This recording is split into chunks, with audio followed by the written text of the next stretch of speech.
Hello दोस्तों, मैं आप सबकी शालिमा। नमस्ते, सत श्री अकाल, गुड मॉर्निंग। आज का स्टोरी शुरू करते हैं। उससे पहले प्रीवियस पार्ट। तो हमने पिछले भाग में देखा था कि यश जो होता है वो अपनी गर्लफ्रेंड के कहने पे हाँ बोल देता है। अब आगे तो वो आता है अपने घर पे, अपने पिताजी से बोलता है कि हाँ मैं शादी करने के लिए तैयार हूँ। तो उसके पिताजी जो होते हैं धनराज जी, वो चौंक जाते हैं कि मतलब अभी तो वो मना कर रहा था, अचानक से ये कैसे फिर तैयार हो गया है।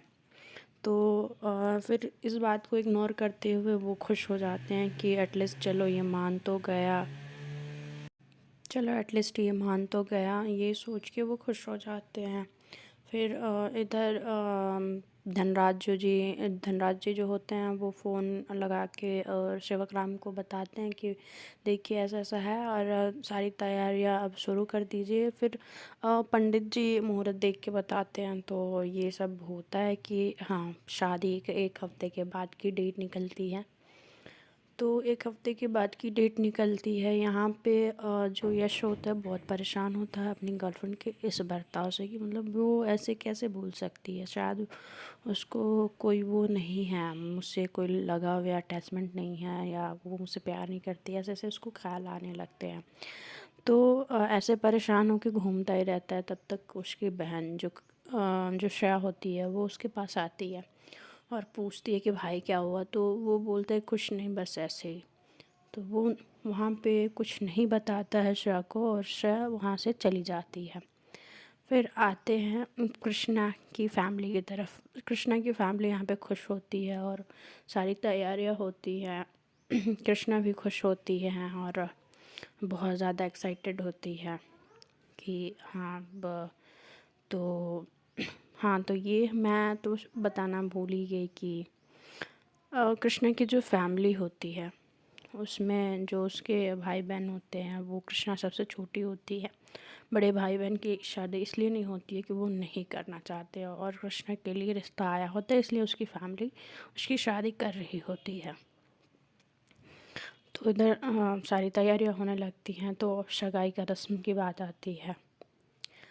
तो सगाई कब होगी, तो जैसे कि धनराज जी फ़ोन करते हैं और सगाई की डेट बताते हैं कि 2 दिन बाद हम सगाई कर रहे हैं।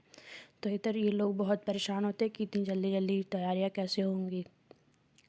तो तैयारियां कैसे होंगी, तो कहते हैं कि कोई टेंशन की बात नहीं है, हम सारा अरेंजमेंट करा रहे हैं, बस आपको यहाँ पे अमृतसर आना है।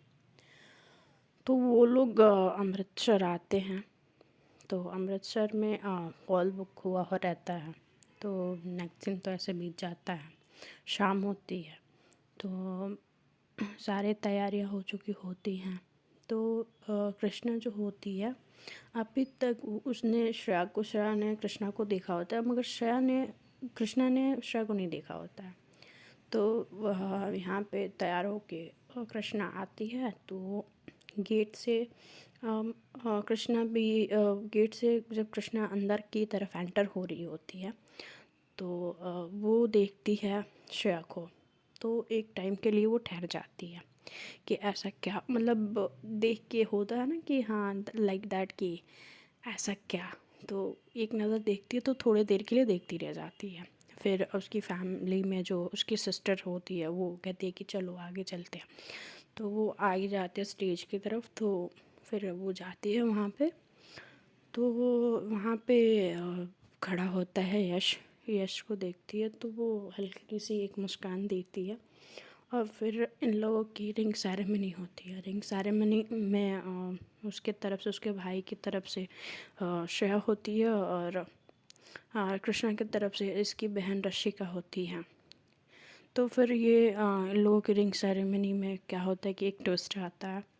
जैसे कि पहले लड़का लड़की को रिंग पहनाता है। तो यश जो होता है लड़की को रिंग पहना देता है कृष्णा को, और कृष्णा रिंग पहनाने जाती है तो उसका रिंग गह जाता है। तो सब रिंग ढूंढने लगते हैं, रिंग कहाँ चली गई, कहाँ चली गई। तो रिंग नहीं मिल रही होती है। तो रिंग नहीं मिल रही होती तो रिंग कैसे क्या। तो जो कृष्णा की फैमिली परेशान हो जाती है कि ये तो बहुत बड़ा अपशगुन है। तो फिर धनराज जी कहते हैं कि नहीं, ऐसा कुछ नहीं है। तो इस बात को रोकने के लिए श्रेया क्या करती है कि अपने हाथों से रिंग निकाल के देती है अपने भाई को पहनाने के लिए। तो देती है तो वो यश जो होता है वो रिंग पहना देता है कृष्णा को। तो यहाँ पे सब खुश हो जाते हैं, सारी चीज़ें क्लियर हो जाती हैं, कोई परेशानी नहीं होती है। अब ऐसे ही करके सब चीज़ें अच्छे से हो जाती हैं, सब खुश होते हैं। तो श्रेया जो होती है अपने भाई को चढ़ा रही होती है, तो उसका भाई चढ़ जाता है। वहाँ से वो रिंग सेरेमनी करने के बाद वहाँ से चला जाता है अपने जो अमारा होती है उसके यहाँ। तो उससे पूछता है कि आज तो रिंग सेरेमनी भी हो गई, तुम आए नहीं है, तुमको लगता मुझसे कोई प्यार नहीं है। तो फिर ये होता है कि वो अपना प्लान समझाती है कि हम ऐसा करेंगे कि शादी वाले दिन अभी अगर हम लोगों ने कुछ किया तो तुम्हारे पिताजी हमें नहीं छोड़ेंगे, तो हम शादी वाले दिन भाग के शादी कर लेंगे। तो भाग के शादी कर लेंगे, बट करेंगे कैसे, हेल्प कौन करेगा, ये सब चीज़ें उसको समझाती है। तो ये सब सुन के वो खुश हो जाता है और तैयार भी हो जाता है। तो ऐसे एक एक दिन बीतते हैं, बीतते चले जाते हैं, बीतते चले जाते हैं। फिर आ जाता है शादी वाला दिन। उस दिन क्या होता है कि सारे कामों में सब लोग व्यस्त होते हैं, सारी चीज़ें करने में व्यस्त होते हैं। इधर कृष्णा की फैमिली की तरफ भी सब लोग तैयारी कर रहे होते हैं, खुश होते हैं कृष्णा के लिए कि पंडित जी खासकर रेवा खासकर पंडित जी खुश होते हैं कि अब उनकी बेटी आज से विदा हो जाएगी। तो इस बात के लिए वो बहुत दुखी महसूस करते हैं। फिर उसके बाद आते हैं तो फिर ये लोग रवाना हो जाते हैं अमृतसर के लिए। तो अमृतसर जाते हैं, तो अमृतसर में सारी शादियों का अरेंजमेंट हुआ रहता है। सारी चीज़ों का श्रेया देख रही होती है, तो सारी चीज़ें बहुत अच्छे से होती हैं, बहुत अच्छे तरीके से, बहुत सही।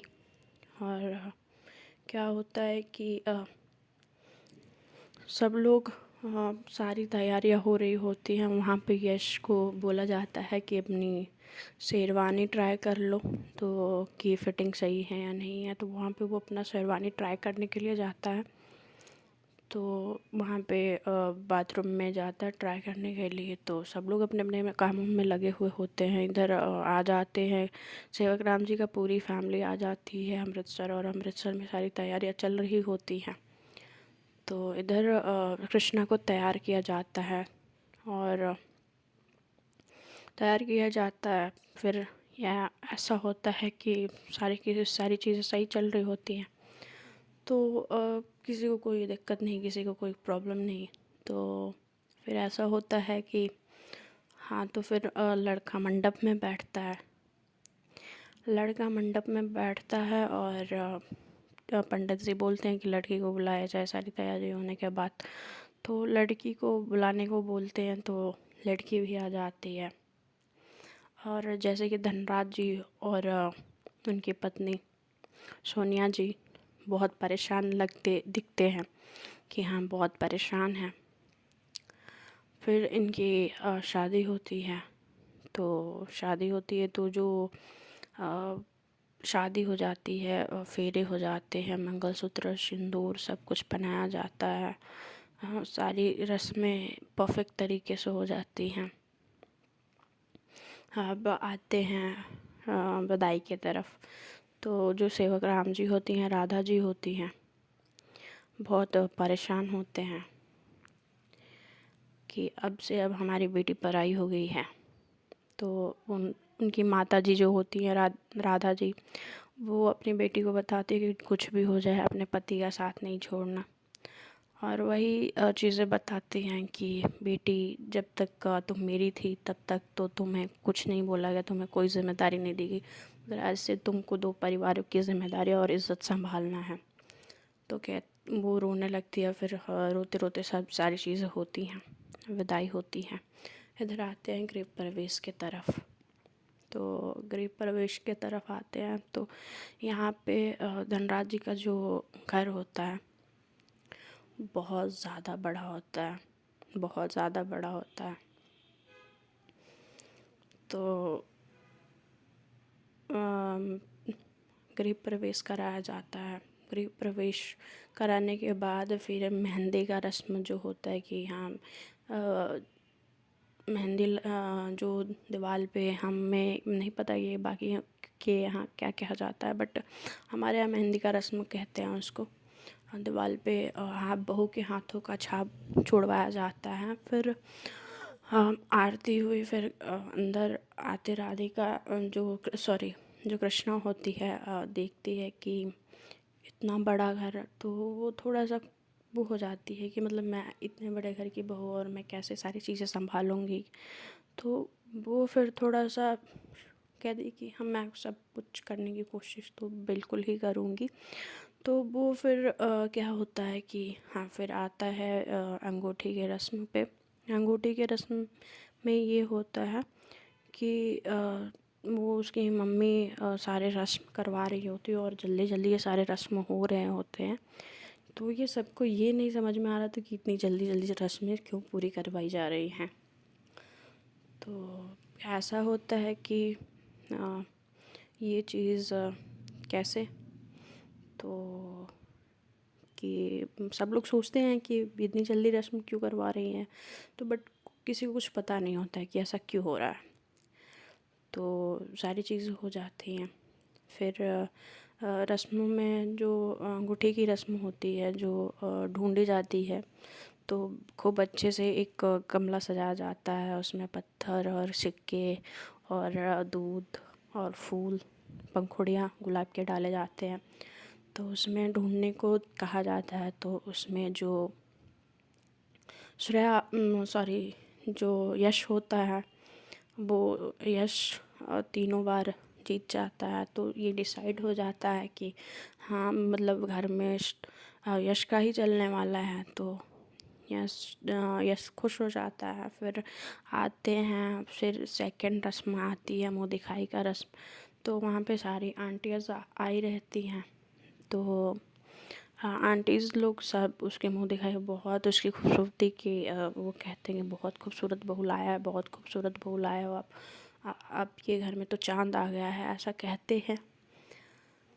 पर एक सारे लोगों के नज़रों से बात छुपी हुई होती है, जो कि पूरे टाइम जो यश होता है वो सहरे में होता है। तो उसकी आंटीज़ बोलती हैं कि अब तो सहरा खोल दो। तो उसकी मम्मी बोलती है कि नहीं, ऐसा हमारे यहाँ नहीं होता है, एक दिन तक लड़का सहरा नहीं खोलता है। तो ऐसा भी रस्म होता है। तो हाँ हमारे यहाँ होता है। तो फिर सब लोग कुछ नहीं कहते। फिर ऐसा होता है कि फिर उस दिन जो होता है कि हाँ उसकी जो सोनिया माता जी होती हैं, सासू मम्मी, वो बोलती हैं कि बेटा तुमको एक दिन हमारे मंदिर में सोना पड़ेगा। तो वो कहती है कि कोई प्रॉब्लम नहीं है। तो फिर वो उन लोगों का उस दिन वो एक दिन वो मंदिर में सो जाती है, जैसे कि उसकी सासू मम्मी बोली रहती हैं। तो वो मंदिर में सोती है। तो फिर सुबह की बारी होती है, तो उसको वॉशरूम दिखाया जाता है कि वॉशरूम हाँ इस कमरे के ऊपर आपको जाना है, इसमें वॉशरूम है आपका अटैच्ड। तो वहाँ जाती है, वो फ्रेश होती है। ठीक है। तो फ्रेश होने के बाद वो तैयार होके आती है, तो आरती वगैरह भजन करती है। तो सब लोगों को बहुत अच्छा लगता है, खासकर उसकी मदर को बहुत अच्छा लगता है। फिर वो जाती है और रसोई में फर्स्ट रसोई वाला रस्म जो होता है, जो अक्सर लड़कियां करती हैं अपने अपने ससुराल में, तो फर्स्ट रसोई का रस्म होता है। तो रस्म में उसको नहीं पता होता है कि क्या बनाए किसके लिए। तो सोनिया जी से जाके पूछती है कि मम्मी क्या बनाना है खाने में। तो कहती है कि बेटा जो तुमको सही लगे वो तुम बना लो। तो कहती है कि अच्छा, तो मैं क्या खीर और हलवा बना लेती हूँ और पूड़ी और जो सब्जी बनना चाहिए। तो हाँ कहती है कि ठीक है बना लो बेटा। तो फिर वो जाती है, बहुत अच्छे से खीर बनाती है। तो उसको नहीं पता होता कि यश को खीर पसंद होती है, बहुत ज़्यादा पसंद होता है। तो खीर बड़े प्यार से बनाती है, बना लेती है। फिर जो होता है कि फिर जो होता है कि ऐसे कैसे, मतलब क्या, तो फिर वो सारी चीज़ें डाइनिंग टेबल पे लगती हैं। तो डाइनिंग टेबल पे लगने के बाद बोला जाता है कि यश को बुलाया जाता है। तो यश को बुलाया जाता है तो यश जो होता है आता है। फिर तो ऐसा होता है कि हाँ, दूल्हा दुल्हन एक दूसरे को नहीं देख सकते हैं। तो उसकी मम्मी बोलती है कि बेटा ऐसे हमारे यहाँ रस्म है कि फर्स्ट नाइट से पहले जो बहुएं होती हैं अपने हस्बैंड का चेहरा नहीं देख सकती हैं। तो ऐसा है तो तुम घूंघट कर लो। तो वो घूंघट कर लेती है। तो फिर इधर श्रेया भी आ जाती है। तो सब लोग डाइनिंग टेबल पे बैठ जाते हैं। तो डाइनिंग टेबल पे बैठते हैं तो सबको खाना दे रही होती है, खाना सर्व कर रही होती है। तो सब लोग खाते हैं और बहुत तारीफ़ करते हैं। तो क्या होता है कि कहते हैं कि बहू का जो होता है रस्म में कि हाँ, फर्स्ट खाने पे सासू मम्मी और उसके पति जो नेक देते हैं, तो नेक देने की बारी है। तो उस यश जो होता है, यश कुछ नहीं लाया होता है। तो श्रेया अपनी तरफ से पैसे निकाल के देती है। तो वो पैसे समथिंग 20,000 तक होते हैं। तो वो देती है उसको रस्म में। तो उसके पास 1 रुपया नहीं होते। तो उसकी मदर जो होती है 1 रुपया निकाल के देती हैं शगुन के तौर पे। तो उसकी मम्मी जो होती है, जो सासू मम्मी होती है, वो उसको एक हार देती हैं, एक हार गिफ्ट करती हैं। तो फिर उसके बाद से ये होता है कि हाँ, सब लोग मतलब अच्छे से नाश्ता कर लेते हैं। और इधर श्रेया बोलती है कि हम ऑफ़िस जा रहे हैं। तो ऑफ़िस जाते हुए बोलती है कि यश तू भी आ जाना ऑफ़िस, तेरे से कुछ बात करनी है। तो वो बोलता है ठीक है। तो फिर इधर सारी चीज़ें हो जाती हैं। फिर घर वाले सब कुछ देख के उसकी जो सासू मम्मी होती है सोनिया बहुत खुश होती हैं अपने बहू से। इधर धनराज भी बहुत खुश होते हैं कृष्णा से। तो क्या होता है कि फिर फर्स्ट नाइट की बारी आती है। तो दोस्तों देखते हैं आगे क्या होता है। Please like share comment. Thank you.